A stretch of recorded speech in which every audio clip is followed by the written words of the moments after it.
You just condemned Israel for killing civilians, and you won't condemn Hamas for killing civilians. How many times you have interviewed Israeli officials, Louise? Hundreds of times. Hundreds of times. How many times Israel have committed war crimes right live on your own cameras? Do you start by asking them to condemn themselves? Have you? You don't. You don't. No, I'll answer that question. You don't. You know why I refuse to answer this question? Because I refuse the premise of it.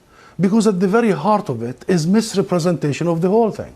Because it's the Palestinians that are always expected to condemn themselves, as opposed to this business by BBC and the mainstream media for 75 years. You bring us here whenever there are Israelis who are killed. Did you bring me here when many Palestinians in the West Bank, more than 200 over the last few months? Do you invite me when there is such Israeli provocations in Jerusalem and elsewhere?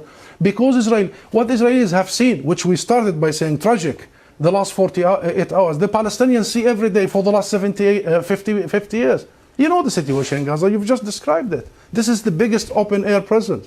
Those people, 2 million, have been taken hostage by Israel for the last 16 years. So I'm saying this just to say, Louise, perhaps this is about time we abandon this rhetoric, very dangerous, this framework, and we start giving people the real ugly truth sometimes.